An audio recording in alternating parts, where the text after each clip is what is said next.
What is going on, everybody? So good to see all of you. Sorry I wasn't around last week. For those of you who are watching this later on, because like I said, we're live, so there's probably no one watching live right now, unless you're hardcore, and if so, fucking good for you. Yeah, no, sorry about last week. Very sick.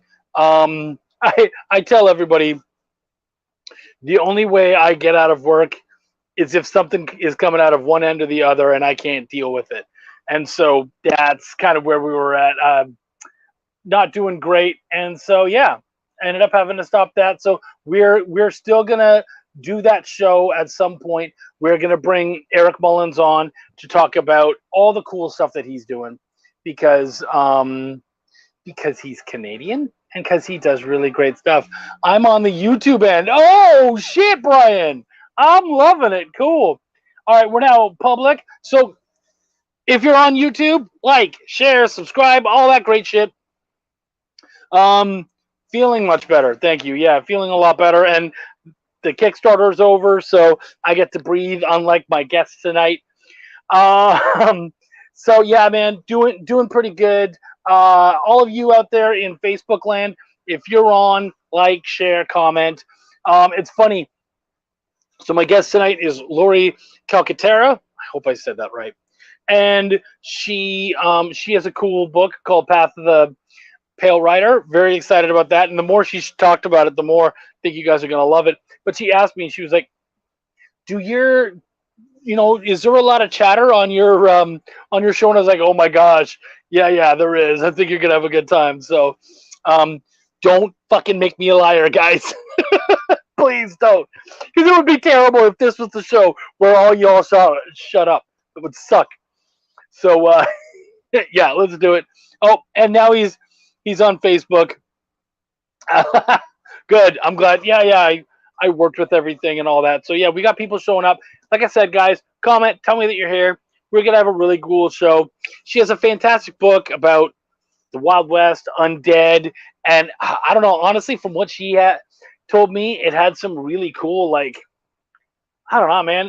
It kind of gave me like some True Blood vibes, but of course, it's not vampires necessarily, and just kind of sort of the way she was talking about it. So I'm excited to find out more, and I'm hoping that you guys are too. So, like I said, let's do this. Let's have a good time. Just checking to see that everything is working over here. And it is, yeah. And we got people coming in. Cool. Like I said, comment. If you guys have any questions tonight, by all means, ask. I think we're going to have a really great time. Dan Stockwell, what's going on, man? I haven't seen you around in a while. Good to see you, bud. So, yeah, you know what? I think we've got a good amount of people here.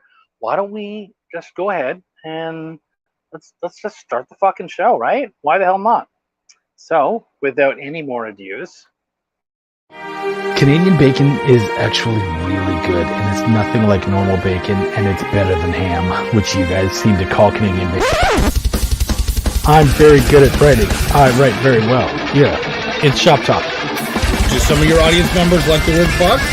Cool. Then I'm going to keep saying fuck. Because I care.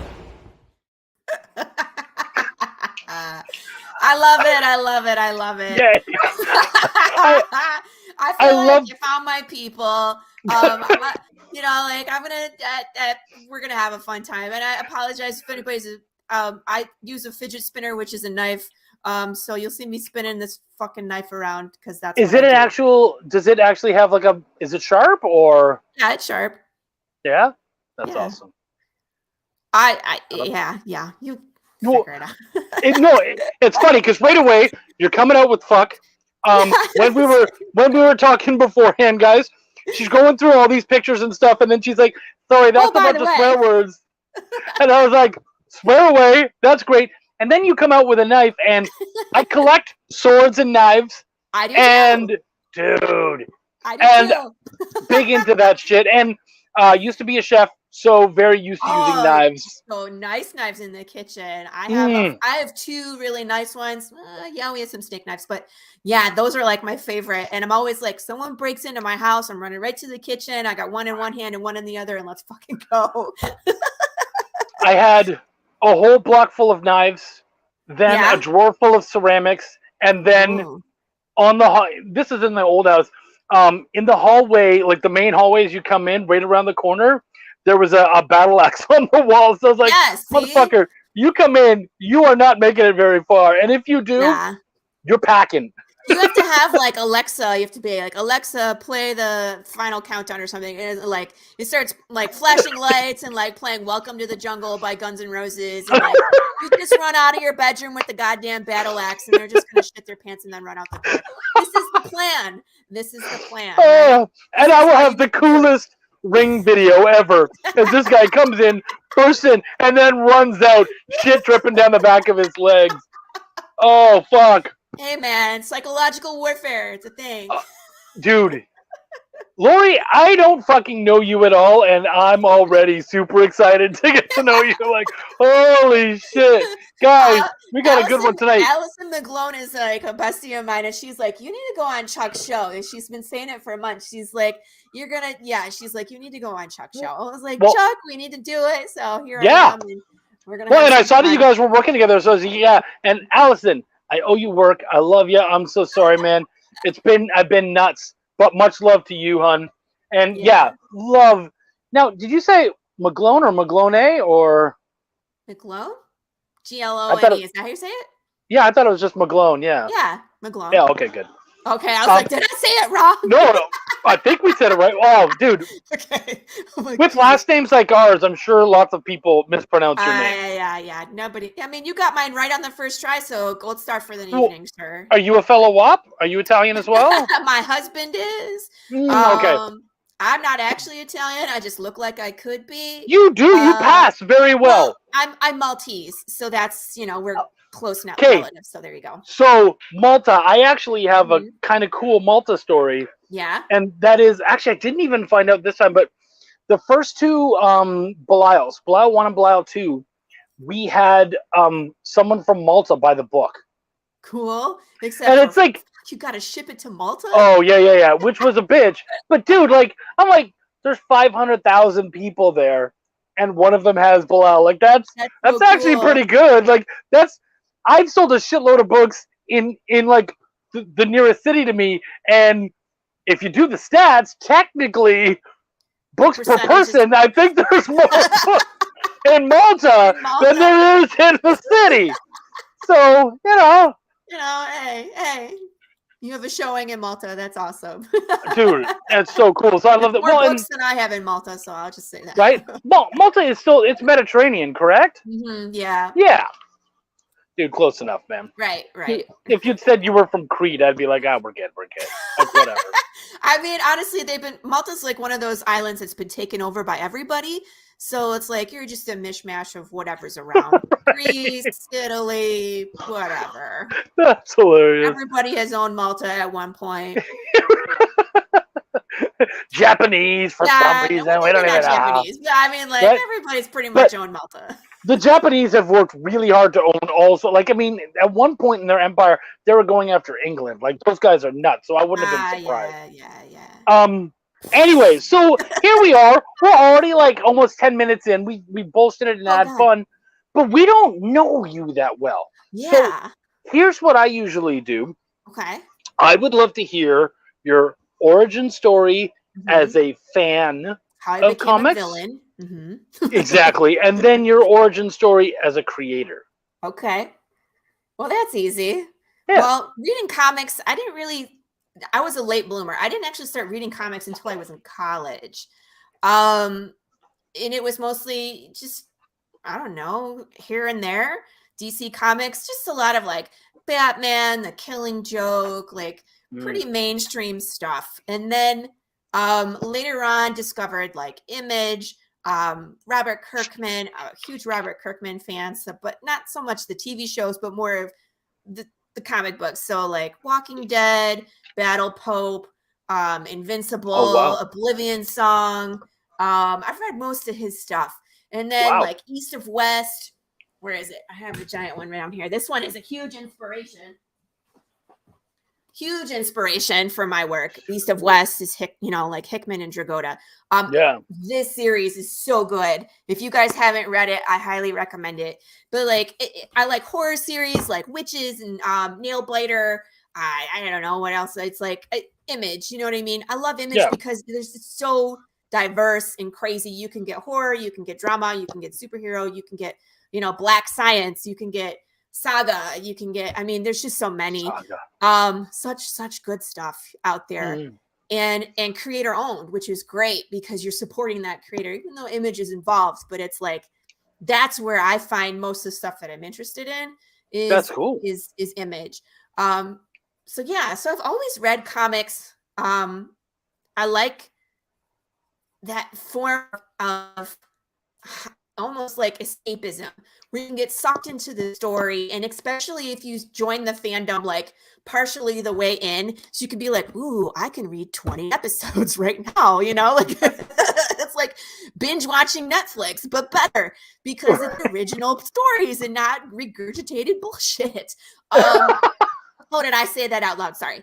So I mean, it's a great place to just like unwind and find something that you just maybe haven't seen before. Ever since then, it's like my husband and I collect comics, not so much the floppies, but more of like the compendiums. And I'm obviously not in my study, but that's where they all are. So, yeah, that's my origin story of comics. My creator story is actually a lot crazier than that. I'm interested. Okay. We're gonna start back in 1997. No, just kidding. I've been a martial artist for 25 years, hence the weapons. I practice Indonesian and Philippine martial arts, and they're all weapon intensive. Okay. And then in 2016, 2017, I formed a fight team, and we were choreographing fight scenes for movie production. So like music videos and production. The production company was in Detroit, right?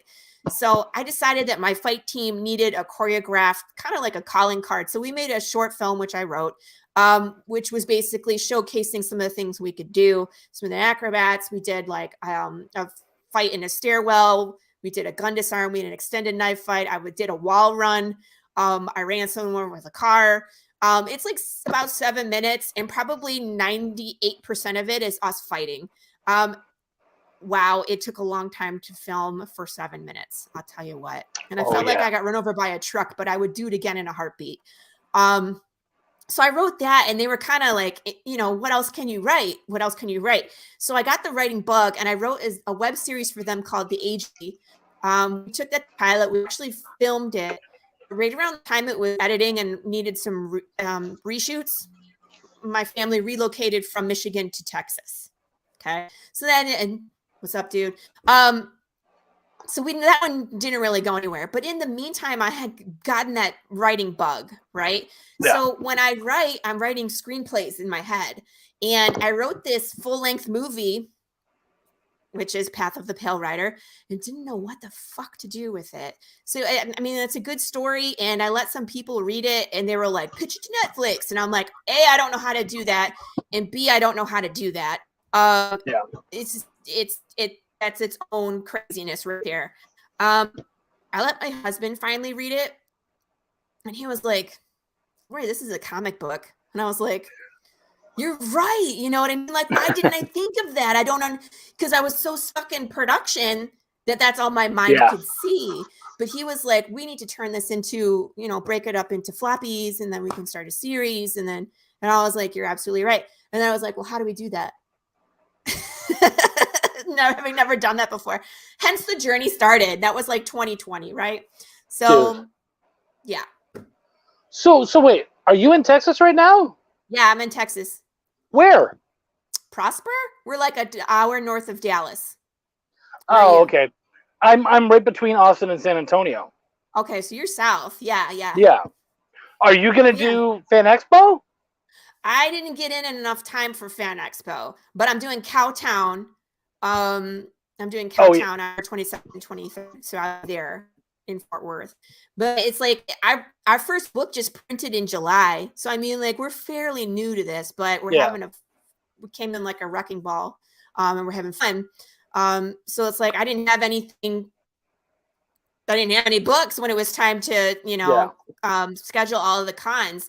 So it's like we didn't schedule any, and now it's like, oh, I have a book now, but you can't get in. So we're looking at like stuff for next year, and like I'm involved with Charter Comics, and they're the ones that are actually doing Cowtown. So they were like, hey, what are you doing that weekend? I was like, I got nothing. And they're like, well, you're coming to Cowtown. I'm like, yes, I am. So isn't Charter Comics? Isn't that like McLean McGuire and Chris Hayes, Ken Salinas, yep, dude.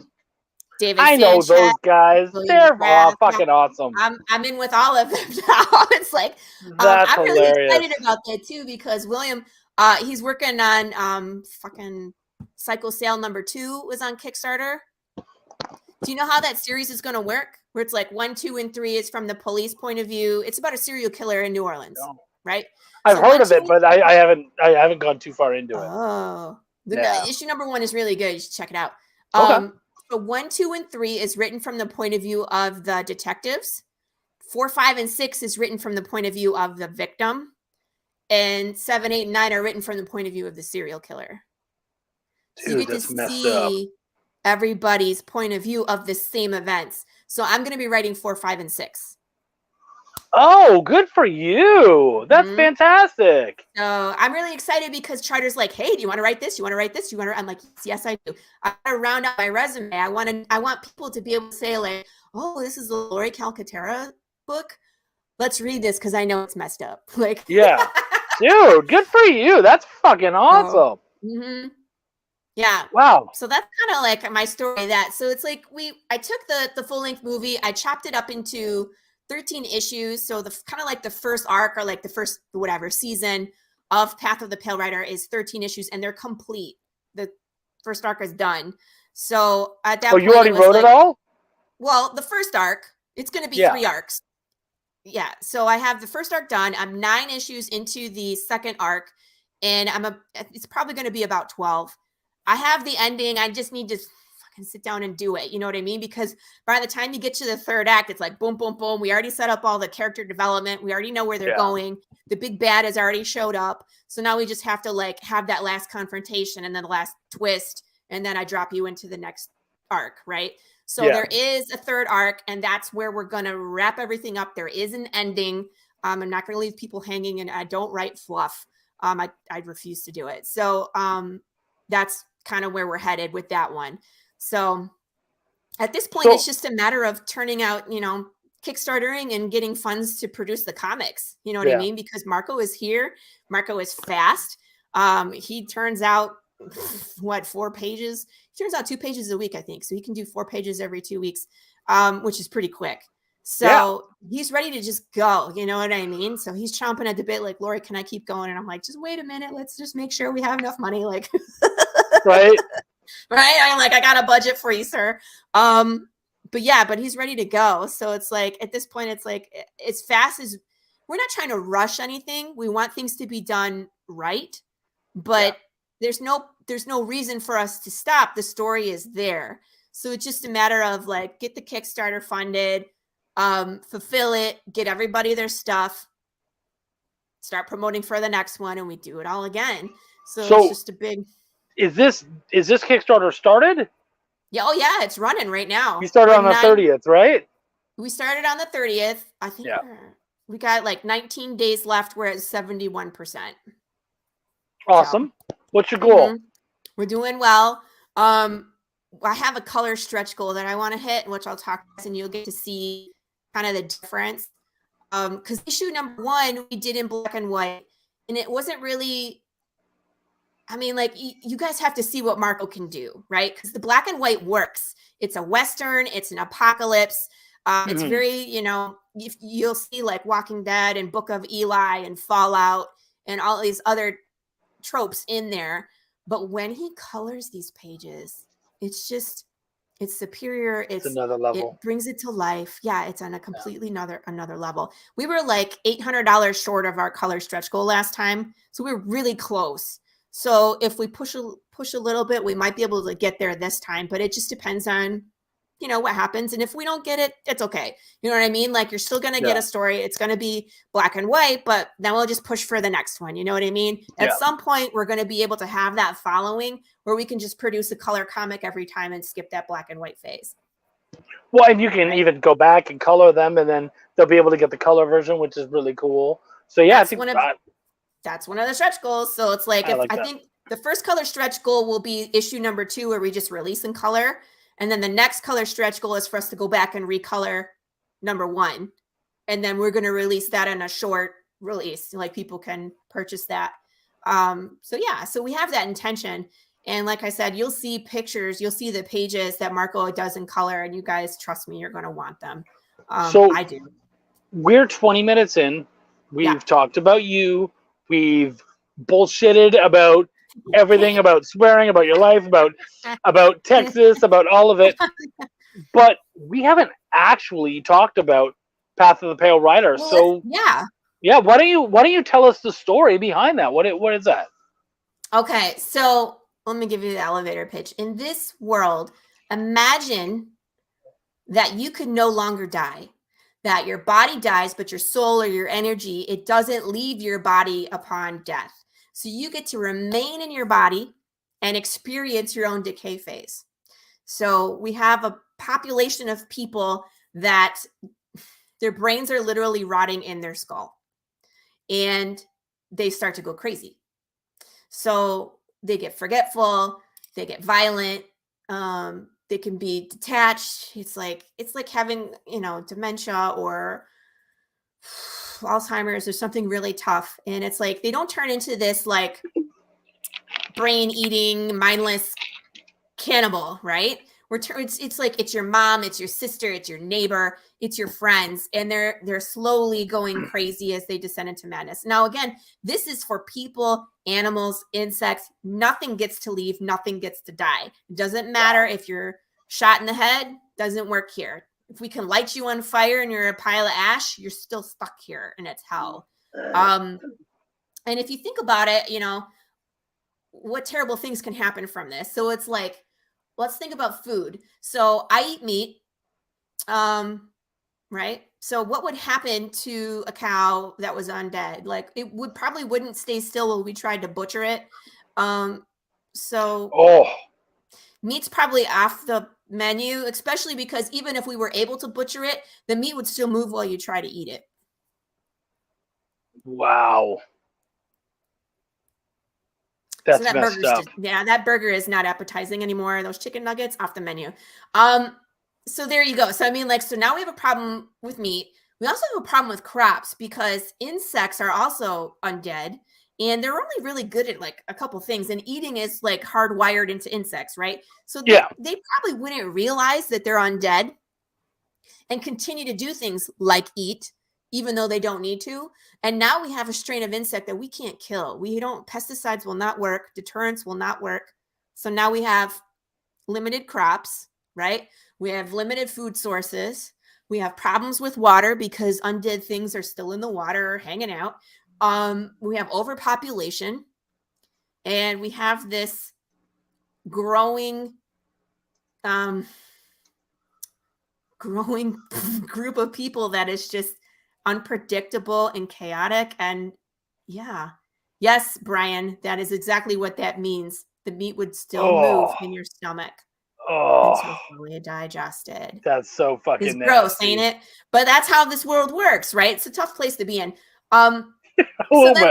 So then think about this. Like, what would the government do? How would they try to tackle this problem? So one, they would probably try to classify people. So like how we have driver's license that will tell you like age, sex, weight, blah, blah, blah. They would create technology. And what I did is I created this thing called a disc where people wear them. It's government mandated. And if you tap it, it activates this thing. And what it does is if you're alive, it's the color green. It has the heartbeat that goes across it, and it has a speaker, so you get to hear the heartbeat of this person. So it's a visual and audio representation that this person is alive. And if they're undead, it's red, it flatlines, and then you hear like that alarm that everybody's familiar from flatlining right? So that kind of like the difference, how we can tell the difference very easily. But again, this is technology and humans do what humans do. And we're probably going to hack this. So now you have undead people walking around with hack discs trying to pass as living for longer. So that way they can retain their rights or stay in a community or do whatever. Okay. Viruses and bacteria. Absolutely. But I mean, like once you kill it, it's ineffective. But yes, it can't reproduce. So it's not like, you know, you can still kill it. It's just there, swimming around. So is this like a post-apocalyptic Fallout style absolutely. background? Yeah, dude, I love Fallout. I'm I still play Fallout huge 4. Fallout It's my fan. fave. Yeah. Hunting Death Claws, that's like Friday night for me, right? 100%. And my girls love it. They're like, can we watch you play Fallout? I was like, yeah, are we searching for bobbleheads or are we hunting death claws? And they're like, I don't know. Let's see what we want to do. That's hilarious. So that's like I'm raising. Hey, Dominic. Good to see you, Hi. bud. If you have any questions, feel free to ask, guys. We are talking with Laurie here about Path of the Pale Rider. Now, we're on issue 2, right? Yeah, we're on issue number 2. Okay. So issue number 1, we start the story with our cowboy, Jude St. Clair. He's this cowboy 10 years into the apocalypse. And basically, he is still looking for the answer. He's like the last guy on the planet that still wants to know, like, what caused the dead to not be able to die. And he has, been following conspiracy theories about what people think. And because if you think about it, like 10 years into any crisis, like 2 years into fucking COVID, and we're already over it, right? We're done. We're moving on. We just want to live life. So that's what this world really is. It's a terrible place. And people just want to move on and survive. And here's Jude and his horse, and they're still looking for the answer. But he's in the wild. You can see what a terrible place this is. Things are, you got blown out buildings. You got, just dilapidated everything. Like they're in the middle of the wilderness and there's a pack of wolves that come out in the middle of the night. They don't attack, but he's up all night. So he's now tired. He runs into this lady and her daughter. That's an interesting moment because he has this moment where you can see how Jude is with kind of like people. He's respectful. He asks for some water. This little girl is kind of innocent and she takes the time to like ask him some questions. She wants to see the horse. And he kind of tells her a secret. He's like, Prince's real name is Diana Prince. And I named her such because I named her after a protector of a woman warrior who's the protector of the human race. So in this world, Jude St. Clair has read Wonder Woman, right? So it's like he tells this girl a secret and like, she gets to pet the horse. So they have this like nice moment, right? And then he's off and I don't want to go through the whole story, but he's on this cliff road. He makes a decision to get this glass and he pulls it out of a zombie hand. It goes flying through the air. He catches it and realizes how stupid that is. He's probably not making good decisions with no sleep. Shoves it in his saddlebag and they go around this corner and there's this undead bear that is going all the way across. You know what? Why don't I fucking put up some slides? Because I have all this. Yeah, we can do that. Pick up the one that says POPTR, the one with the angel devil or angel skeleton. I can't tell which one, so I'm just going to add them randomly and we'll see which one. That's it. Oh, wow. Right. Okay. Good job. All right. So here's issue number 1. Here's kind of what I'm talking about. In the wild. Here's a color page that Marco did. Oh, that is nice. I see what you're saying. Cool. You see what I mean? Yeah. Versus, I mean, this is still great, but his color is amazing. So, like, here's the wolves showing up. Here's the farm. He tells this lady that he's looking for some guy. Well, actually, what he tells her, he's looking for Santa Claus. And she's like, aren't you a little too old for that? And he's like, I'm not looking for Santa Claus. I'm looking for a town named Santa Claus. And she's like, well, I don't know. There's a town up the bluff, but all the names are gone at this point. So, there's where he asks for water, and like, here's Jude talking to the little girl. Hi, Diana Prince. They have this moment, and of course, the mom is super suspicious. I would be too. And then off they go. Right. So here they are on this road. There's a big old sign that says "Caution Bear." Like, that's not a good sign. But he has this conversation with Prince as well, where he's just like, "Are you sure you want to go? Like, it's kind of dangerous, but just be like we've done before." And he bought her a pair of shoes for her birthday. He's like, "Happy early birthday! Here's your shoes." So he has this relationship with Prince. It's kind of like The Witcher has with Roach. You know what I mean? Mhm. Where it's more than just transportation. She's his companion in this. So here's this zombie hand sticking out from a boulder.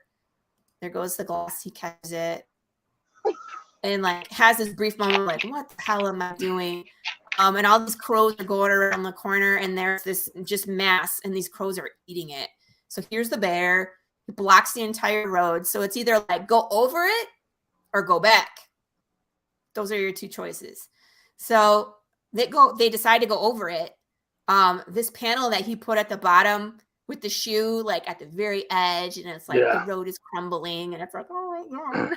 That's like that movie moment, like, oh my God, I'm so stressed out. Can they make it? I don't know, And they have this like brief moment where they get over, and then the horse trips. And out comes this glass that Jude took time to get, and guess what? Crash. And there we are. This is Big James. Big James is a very pissed off undead bear who lives on this road. Wow.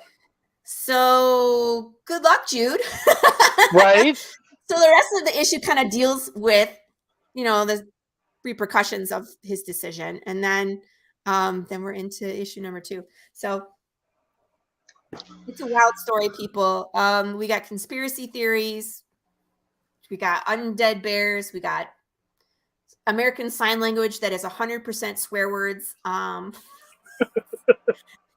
We have a fun time. We do. So, I mean, you were telling me about some stuff earlier we were going to get to, but Brian did ask an excellent question. Right now, my favorite is Fallout 4, but I always like to play New Vegas as well. And then like Red Dead Redemption, and of course the very first All of Us. So. Yeah, no, I'm massive New Vegas fan. Love New Vegas. Now, you know what was sad is New Vegas has some of the best voice work of the series and some of the worst. Yeah, I could see that. Like some of it was a little glitchy. I mean, like all of them can glitch, but it's like when you get to the end where it's like the damn computer is like, I didn't want to end it. You know what I mean? I felt like I had so many more things I wanted to do. Right. So then when you end it, you're like, start another one, No, I totally feel you there. Absolutely. You know what though? When I meant voice work, I meant like some of the actual voice actors. The actors, yeah. So like, I loved Yes Man. That was done by Dave Foley, and it was the robot that just says yes to everything. He agrees no matter what. Like, yeah, we're gonna purge everything. Fine, I'm in. Like, great. He was all excited about everything, no matter what terrible bullshit you decided to do. He was excited. But then they also had, because it was Vegas, they had this like 1950s gangster group, and they were led by this one gangster who ends up catching you and all this shit. And what bugged me about it is I was like, man, the voice work's really bad. Who did this? You know who did the voice work on that main guy? Who? Matthew Perry. Wow. Phoned it in and just did terrible. And I was like, you're not meant for video games, buddy, because that sucked. No, Matthew Perry, don't let us down. Terrible. I know. Was it the adult Happy Meals that started it? Paul, we're going to watch the short film, and you might be more spot on than you think. Oh, okay. Which one is that? It's the Red video. All right, let me... Here, I'm going to just... Short film. Maybe. Let's try this. Is this it? Oh, wow, okay.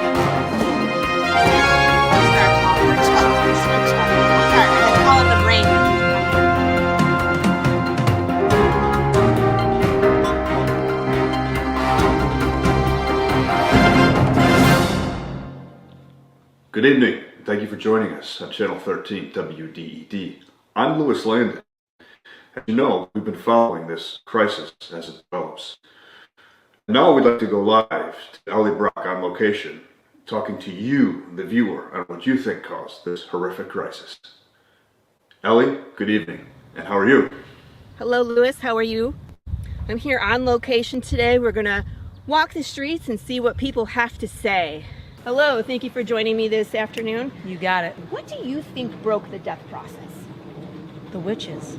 It's the cats! You know, if I had to pick one thing, it'd be the aliens. Aliens. Yes, aliens. Where did they come from? Outer space. Why do you think the death process is broken? I can tell you. It's that damn sugar. That's a good question. And a lot of you are going to say the government. I know, in fact, most of you are going to say the government. I think it's the government. No comment. Do you want to talk about what you think broke the death process?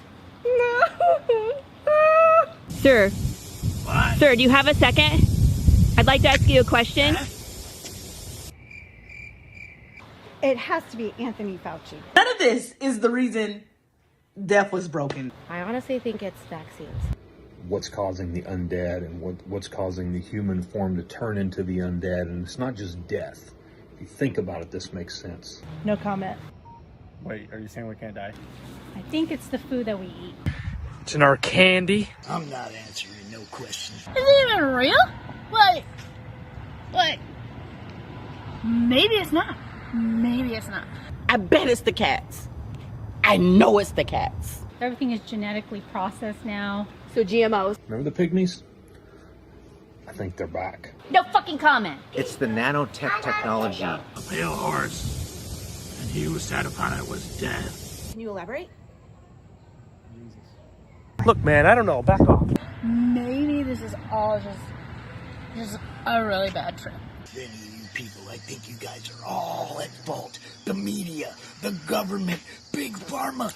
You guys know who did this, and I won't stand for it. No comment. It's in our coffee. We can't die? Well, I mean, your body dies.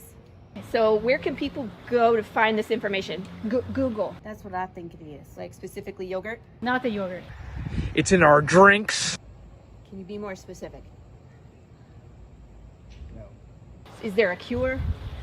I don't think so.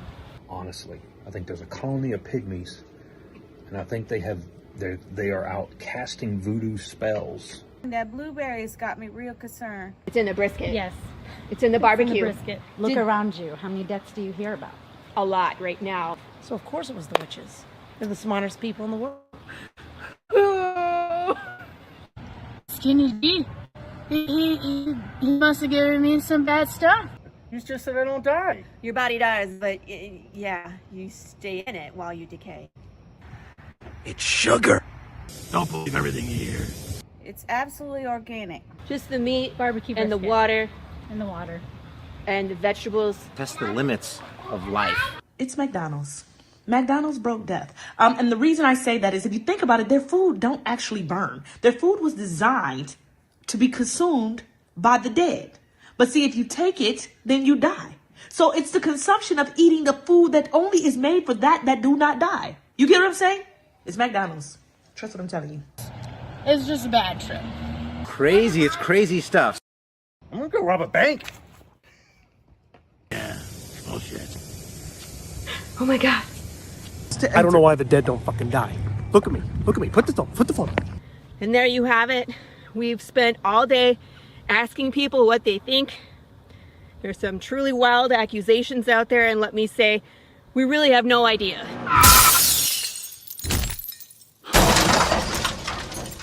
Go to commercial. Is she okay? Somebody call 911. What the fuck was that? You gotta go with bang. You gotta go That with was a bang. great ending. Thank you. So is that your Kickstarter video, or is that just something you just did for fun? And I recognized a couple people from that. Yeah, of course. There's a few people in there that you could recognize. That's policy. Paul, I'm gonna find you at Cowtown, and I'm gonna have that potato peeler, sir. We're gonna take a selfie if I can catch you. What I should have done, Dominic, was at the end, should have walked by and been like, I'm okay, and then had like an arm fall off or something. Right. Maybe that'll be next time. I need more special effects. So we do this with every comic. So every time we release an issue, we release a short film. And it's just like, it's just another way to kind of explore the other things that happen in this world, because the world is so big and you don't get to see everything in the comic, because you only get to see what Jude sees, right? Because it's told from his point of view. So if it's not in his lens, you don't get to experience it. But we have all this other cool shit that happens. So like, if you go to the Kickstarter and you look at our page, I have the video from the first campaign where we did a commercial for the undead retirement community. And it starts out like just a regular commercial, and it like starts glitching out. And then there's violence and riots and shootings and things on fire. Did I mention that I did stunts? Because that's what we do in some of these. So you know what I mean? Like some of it's like, yeah, oh, these are funny, but oh my God, she got hit by a car. You know what I mean? Like, so we always throw something exciting in there. Yeah. Yeah, so you can watch that if you want to. We have an extended version of the conspiracy theory because people had so many crazy ideas. I put them on. It was like 8 minutes, but it was just way too long. So I brought it down to 5. And then to 100 backers, I'm going to release the blooper reel, because that's funny. Where everybody's just goofing around and making each other laugh and dancing in front of the camera. Like, it was a good time.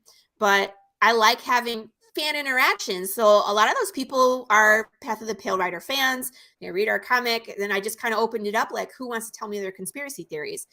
Put them all together and made a newsreel, and there you go. So the next one's going to be a little different. So yeah, they're always going to be different. You know what I mean? I like doing different stuff every time. So yeah. I mean, it keeps it fresh, right? Like, it keeps it Absolutely. interesting. So obviously you can't tell us if Jude's going to be sticking around the whole time, but is that kind of the main way that we're going to be following the story, is through the lens of sort of a singular character for the most part?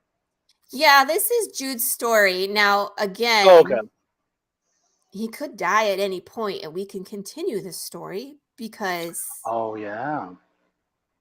in this world, he can be around. So you never know. You got to see. I'm not George R. R. Martin, but I'm kind of close. I like to kill off the character. Right? But you made it so easy, because you can kill them off and then keep them. Like, I know, it's true. It's true. But I mean, like, when you read my first comic, people are like, damn, Laurie, you did the thing. And I'm like, I did. And I drink my tea. And they're like, wait, is that character coming back? And I was like, that's great. Oh, wait. Oh, thank you, Brian. Man. Updated Kickstarter link. And that's right, guys. It's up there. I would love for you guys. Do you remember what you were at earlier? Because I'm hoping we can see those numbers rise a little bit. We were 54 backers and 71%. So yeah, I know, it's like, I haven't even told all you guys all the cool stuff yet. So that's like part of it, right? So we got the story. We talked about the short films. You know, we do the riddles. The riddles I have on the back of every issue is a riddle to solve. So like, if you got a physical copy, you open it up, and I have this bad boy here called Seeing Red, and I wrote a crossword puzzle, which is fun, but that's not really what the point is. This over here, can't do it because it's backwards. All right, this little red thing, and it has a key. So if you see me putting things with keys, or I have a stamp that has a skeleton hand pointing. If you see me pointing to something, or you see like key imagery, that usually means that's an answer to something. So if you take this comic and you put this little piece of red over this edge, there's blue writing underneath that pops out. So it's kind of like looking at it through 3D glasses or anything, you know what I mean? So this will pop out the blue writing is what it will do. So if you scroll down the side of the edge, so the blue writing will pop out, and it gives you instructions of what to look for. And if you follow that, it takes you to a place in the real world. So I have so many plans for riddles. The riddle for the second one. Ooh, can you put up the other slideshow for me? The one that starts with the number 3.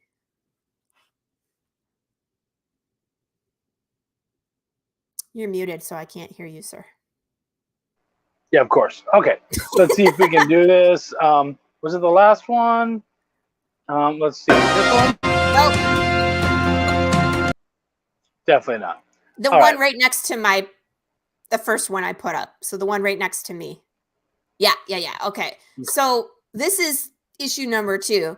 So we have A cover, B cover, C cover. C cover is the Christmas cover. It's the Charlie Brown Christmas tree decorated Wow. with zombie parts. Yeah, I love this cover. I kind of chuckled when the guy was like, "What do you want me to do?" I was like, "A Christmas cover. It's a Christmas tree with zombies on it." And he was just Who like, did that? "This is Everett Watkins." He did where is it?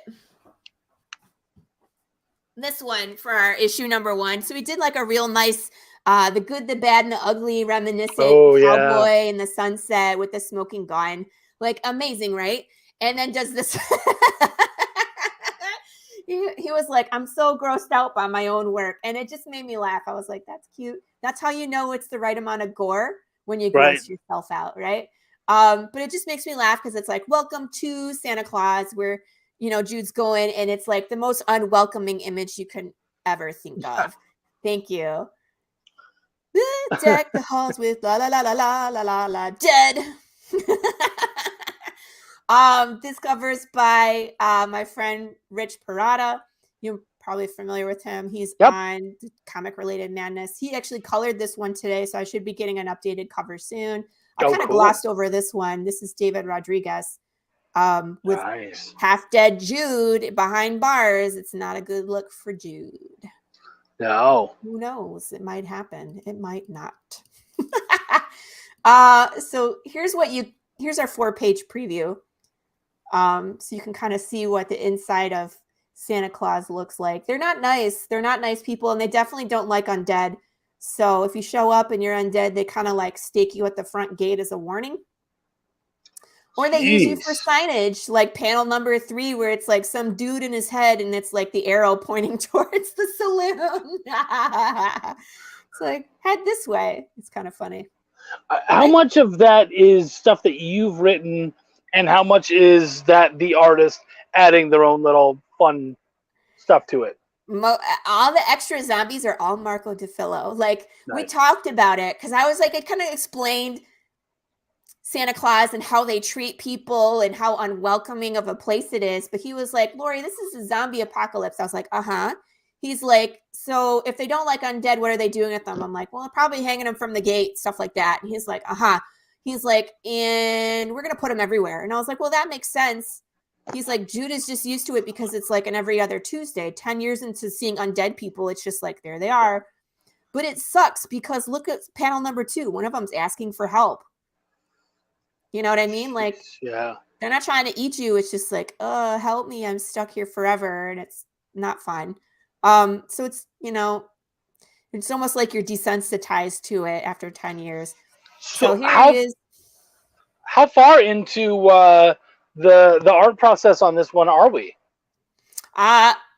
We have thumbnailed the entire issue, and he has these 4 pages done. He had to do covers. He has 2 other projects that he's attached to.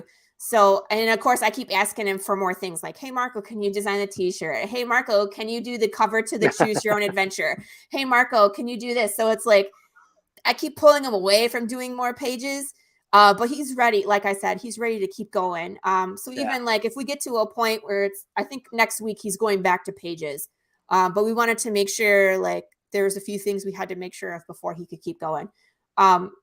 So Saloon, this is really funny when you read this because the bartender introduces the bear as BJ. And then he's like, "What are you doing here? You have to, nobody comes this way because of the bear. You have to have an important reason to be here." And Jude's like, "Yeah, I'm looking for this guy named Dwayne Fink." And the bartender's like, "He's right over there." And it's, of course, this drunk guy sitting at a table. And they're like, this posse of people are kind of like goading him on, probably buying him drinks just to like get him sloshed so he can talk crazy, right? And so they're like, "So there's a fountain of youth." And he's like, "No, there's a man of gold and he lives forever because he snared death." And he just, how old is he? He's 102. And he like spills his beer on a guy. This page, do you see the difference when I'm talking about people? Yeah. Black and white page, really cool. Color page. Oh my God. Yeah, wow. Yeah, he does amazing color work, and that's all still Marco? It's all Marco. I letter. He does everything else. Oh, so you do your own lettering? Nice. Mm-hmm. Yeah. But he does everything else, which is so cool, you know? So this page, there's a dude who's like, I smell bullshit. He's like, no, no, no. Gets up on the table, gets agitated, starts waving his beer around, talking about we're being judged. The wrath of God is upon us. I'm telling you, like, gold knows where, the answer. He knows where death went. Fucking falls off the table. Of course, You've got to be like the only person working with Charter Comics who doesn't use McLean as a letterer. yeah, but when you could do it yourself. Oh no, I fucking feel you. I'm just saying. And it's hilarious to see somebody who's working with Charter and just like, wait, McLean's not on this book at all? Really? I know. Well, we're new to Charter. We got partnered with them like the end of September. So like right before we went live. Yeah. Right? Yeah. So yeah, the circle thing on his chest is what I was talking about. It's that disc. So that's how they can tell if they're living or undead. So it has the line all the time, but if you tap the circle, it lights up green, and it shows the heartbeat. I actually made one of these, and I can cosplay. It's really cool. And then if you're undead, it turns red and it flatlines, and it makes sound as well. So it's kind of how they can tell each other apart between living and undead. But I was telling Chuck earlier, it's like, since it's technology, people can hack these, which is a problem. So, but that's like, everybody wears them because that's how this world is they want to know the difference. Are you alive or are you undead? Because they need to know, you know? Wow. Do we take this down now? Yeah, I can go. Wait, Okay. yeah. So basically, he falls off the thing, and yeah. No, there was one more thing I wanted to show you. Sorry, we were talking about the riddle. We were talking about the riddles. I wanted to show you guys the next riddle. Boom. Da-da-dee-da-da. Oh, there it is. Riddle. So this is riddle number 2. That's all I'm going to show you. Right? Because people are solving it, and I'm like, I'm not ready yet. Like, it's all done, but you have, one, I want more people to solve the first riddle. Yeah. Right? And 2, it's like, you got to wait till the book is out, and then I can participate in the fun that happens. Because when you solve the riddle and you send me the answer, it triggers something. Something will happen. Okay? And like, I have lots of plans. Like, you could get a pamphlet from the undead retirement community. You could unlock a phone number that you're going to call, and it's to like it's an anonymous phone number to turn in an undead. You could have a password, and when you go to this website that's mentioned, it like, you put the password in, it's like to their version of the CDC, and you get to see like you're hacking it. Like, you get to see closed circuit film of things happening. You know what I mean? Yeah. I have this huge rabbit hole for people to fall down into. So that's just like another way that you can participate in the world. So if you just want to read the comics, that's where like the meat and the potatoes is. It's like the death, dying, destruction. But you could play the riddles, and you can participate in the short films if you want to.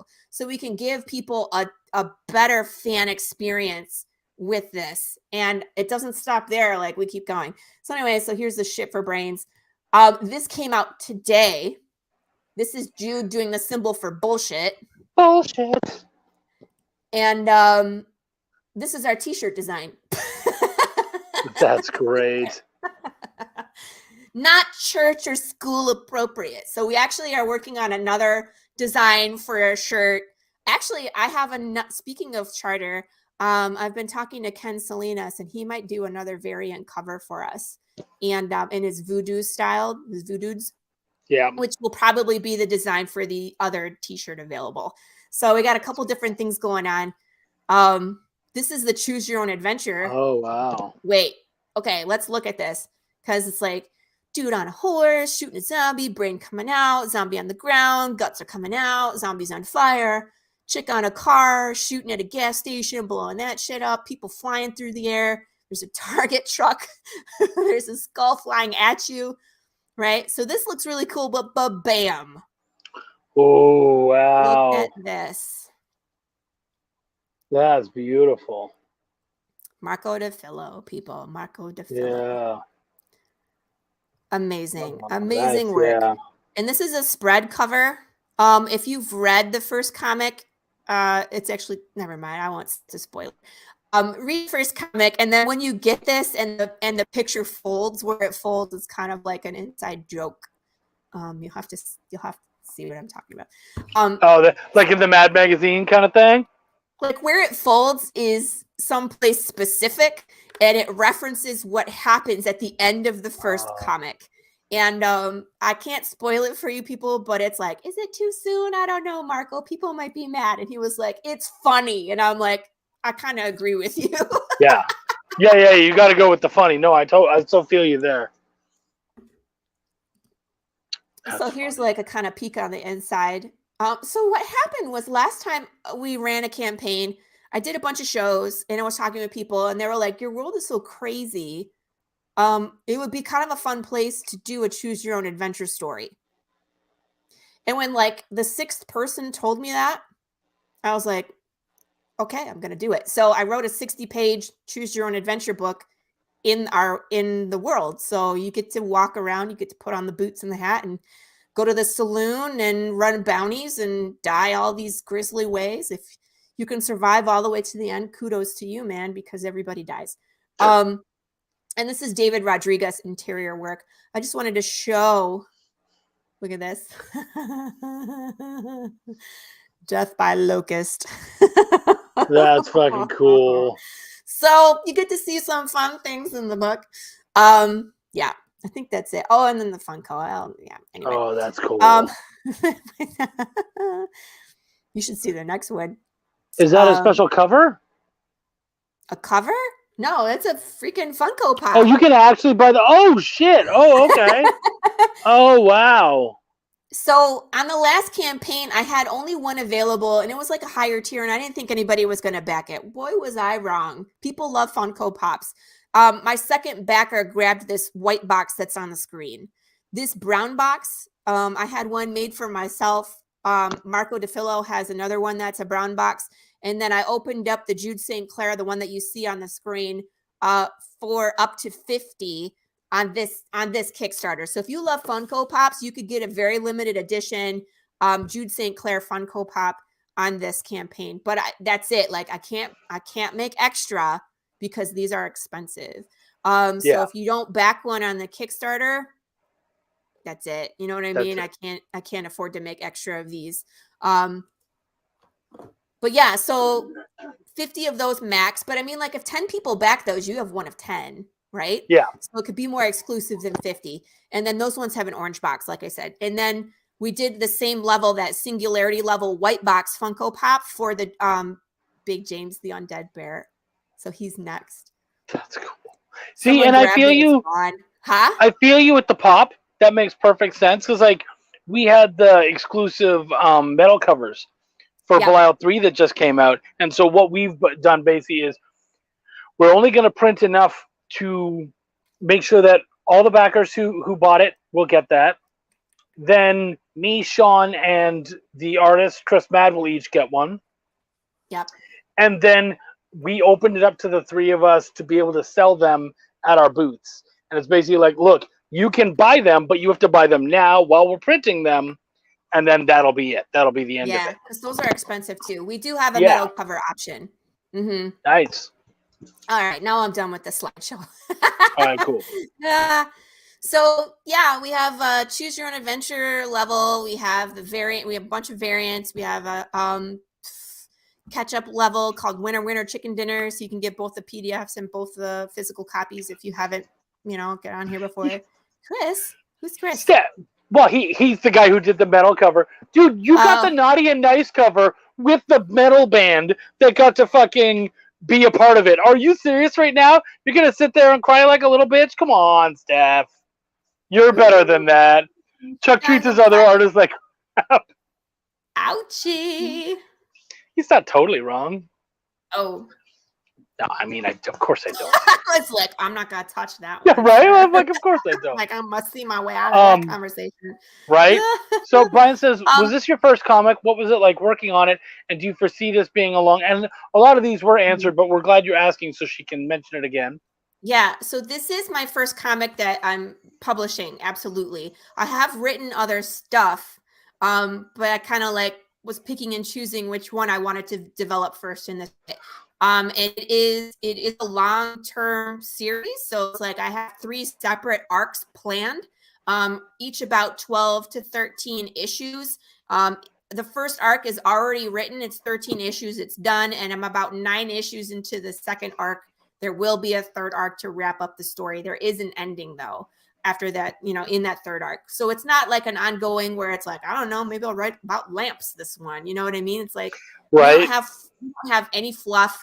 Everything happens for a reason. There's always something exciting and dramatic and bloody and guts, gory. I love writing extensive fights. Some of my characters are very interesting. Come up with issues faster than Belial. Stuff. I don't know who this person is, but they're mad at you, dude. Oh, dude, he loves fucking with me. No, he's one of my artists. He just loves fucking with me. He's okay, great. well, that explains. Oh, yeah, no, he's my boy. Yeah. Yeah, I love him. He's allowed to talk shit because he's wrong. So, yeah, he's good. Ah, that's funny. It's the boys. So that's kind of where we're headed. If Netflix wants to eventually pay me $5 million and make my show live action, absolutely all for it. I'll tell you what, I couldn't read that out loud. Low bar in the industry, coming from the dude who only draws circles. Fuck you, buddy. I'm glad you're bros. Oh yeah. No, you're this like, is with love, darling. Yeah, absolutely with love. Yeah. With love. Oh yeah. Like he'll come on and he'll say stuff like, editors are one step above a mime and bullshit like that. Oh yeah. But what would he know? Like, hell, I had to edit him in a conversation on fucking Messenger. That's how bad he is. So he can fuck himself. I think I've almost finished deciphering the search, and you will find it. Yes, do it. Join the group, because what's going to happen is I'm going to start. I would love for everybody to be in that group so they can talk with each other about the riddles. And then I'm going to start putting riddles out. Like this next one is going to be okay. It's easier, but I'm going to start making them hard. And I would love if you guys like put your brains together to figure them out. It'd be really fun. Trips and falls into undead bear gathering, but presenting the Kickstarter link allowed me to live. Yes, sir. You are allowed to live. Good job. Just once. Don't get me started on writers. Fuck you. What? I'm a writer. Oh, he loves to talk shit because he can't do it. I bring out the knives. Right? Dude, I love that. La. That's what I do. Slice things and. Dude, yeah. I mean, we're well into our hour. This is awesome. You've shown us so much cool shit. I got more cool shit. So stretch goals. We talked about like the color stretch goals. 100 backers. I'm going to release the blooper reel. $5,000, which is easy because we're our goal is like 45.50. So we hit goal a little more. I'm going to send everybody a 5x7 that splash page of Big James behind Jude in that color one. Everybody gets one of those. 6,500. We're going to do issue number 2 in color. 7,700. We're going to go back and color issue number 1. $10,000. Allison is actually going to do a one shot on one of the characters out of the Choose Your Own Adventure book named the Skinner. Wow. That guy's a badass motherfucker. Yeah, he will. If you meet him in the Choose Your Own Adventure, be very careful. He will fuck you up. There's only one way to beat him. So anyway, so we're going to flesh out his story a little more. I say that funnily because he's undead. He's going to be fleshed out. It's funny. And then if we get to 12,000, I'm going to put on a red dress and some high heels. And I'm going to kick the shit out of some pumpkins. I'm actually going to let people vote on which weapon of destruction I'm going to use. I have a few machetes, 3, and then I have a sledgehammer. So whatever you guys decide. Oh, hi, Tyler. Yes, I wrote a Choose Your Own Adventure, and it's part of the campaign. It's Choose Your Own Path. So it's kind of fun. And you can, what is going on here? I have no idea. They're going, all of a sudden, they're going nuts in here. Yes, Is he holding a knife while pitching? Yeah. I do that. If you've seen me on any other show, I kind of like flip knives. I have a butterfly knife and a karambit, and I'll switch them out, and it's just kind of like my fidget toy. So Can you? I'm trying to imagine you doing that at a fucking convention, while people are coming up, and you're just like, I don't know if the butterfly is a trainer, so I could probably bring that one. This one not so much. Yeah. It's sharp.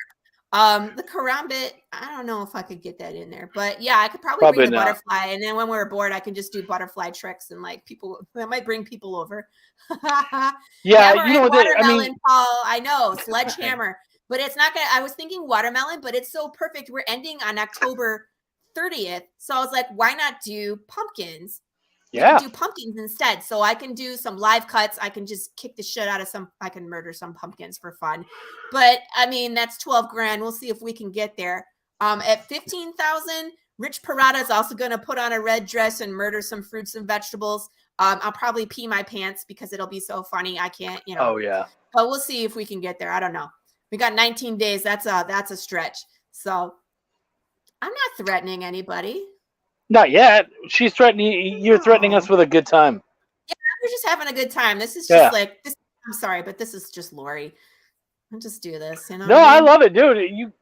I'm a fan already. Now, before we do end up, is there anything else that you needed to chat before? So. I don't want to. There's go look at the rewards, guys. I have a bunch of crazy stuff. I like writing notes to people in blacklight ink. So when you get your reward, you could have something additional from me. I am planning on something that's a secret that I'm going to put in everybody's comic, when it goes out to you. But yeah, if you get something with like skeleton hands on it, pull out your black light and take a look, because sometimes there's extra messages for you. And then when you solve the riddle, there's going to be stuff showing up at your door. So that'll be a lot of fun too.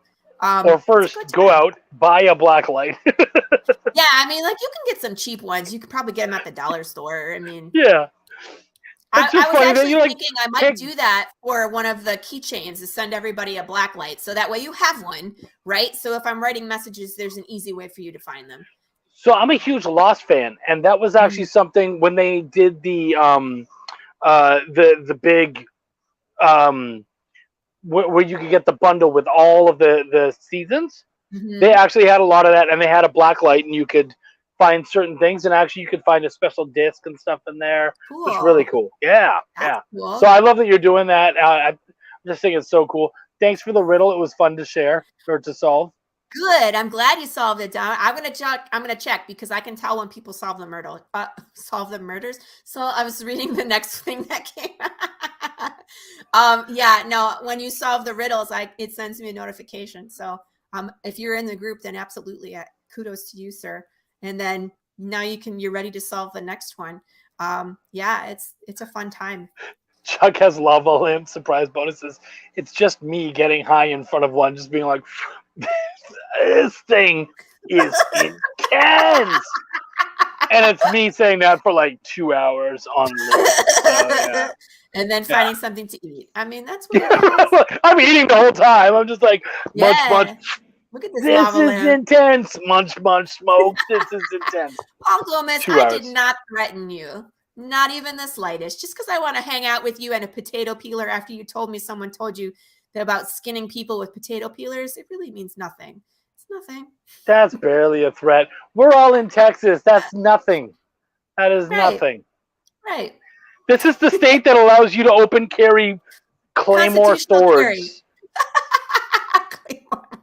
You can open carry swords. I fucking love that. I actually gave a buddy of mine a fake Claymore. I'd won it, and it just had I had won it. It wasn't worth an awful lot, and I was like, it has bad connotations. I don't want to keep in my house. I'd rather give it to someone as a gift, and I gave it to him as a gift, and he's like, what the fuck am I going to do with that? I'm like, it's open carry, buddy. You can do whatever the fuck you want. Yeah. Go grocery shopping? Right? If you're going to skin someone alive, boil them alive first. Skin will swell and come off easier. This is true. How do you know that? Yeah, I know. I'm creeped the fuck out that you know that, Dom.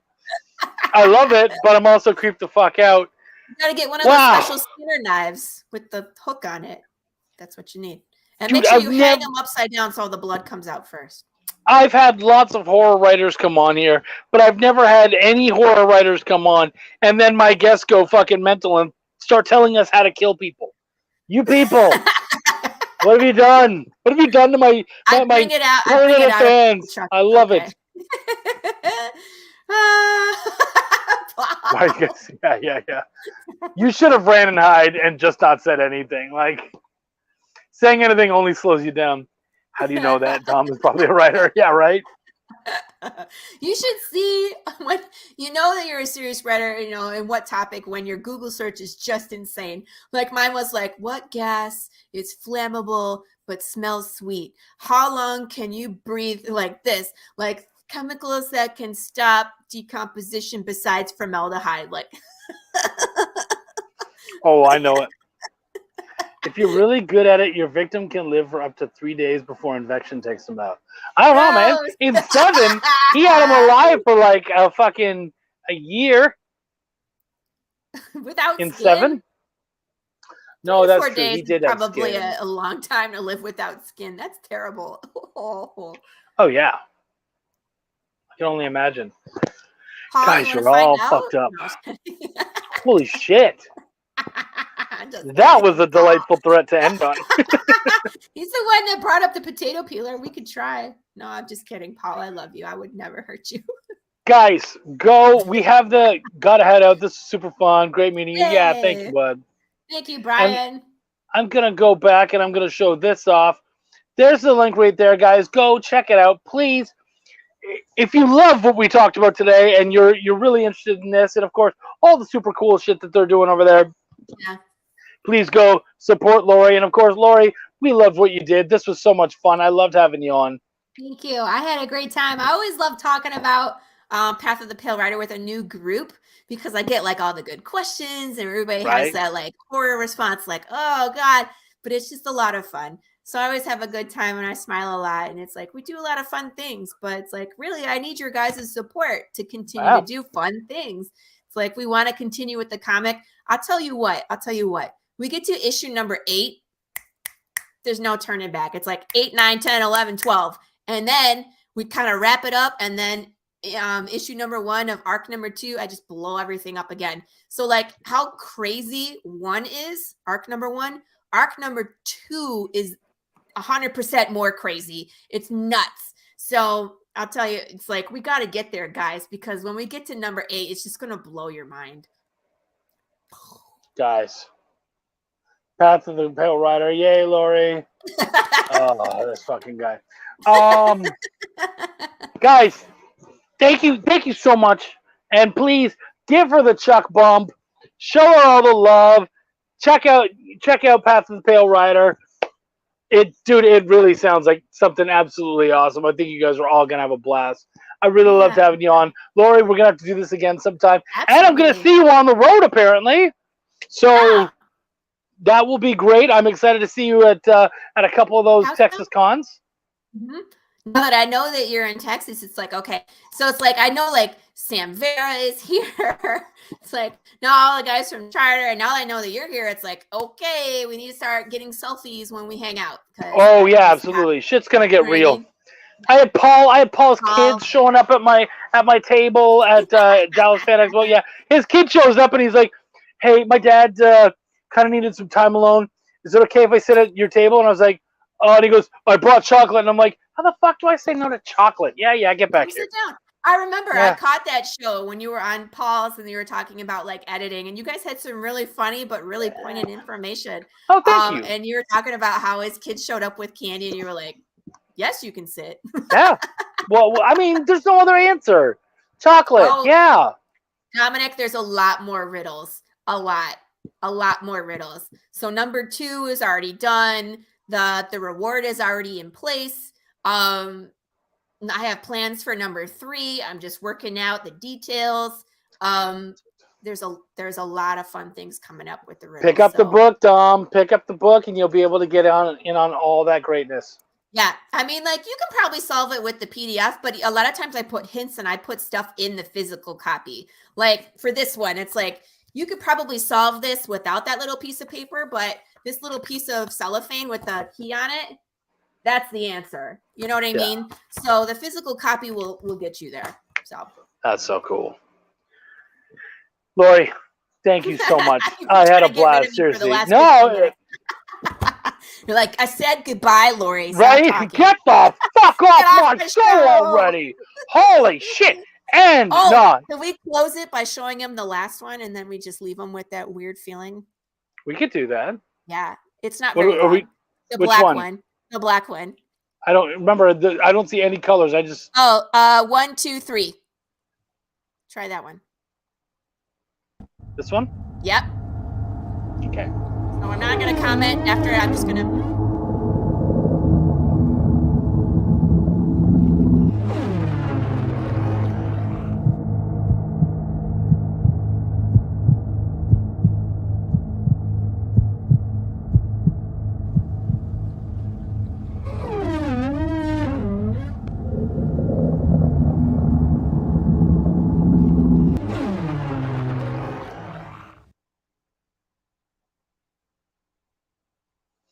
Guys, I don't know what the fuck we just watched, but that was a good time. Thank you so much, everyone else, for showing up. I appreciate you. I am happy to have had Laurie on the show tonight. We had a fantastic time. I don't know who the fuck's going to be on next week because my brain is just fucking paced at this point. It's going to be fun. My name is Chuck, and I give a fuck. Take care.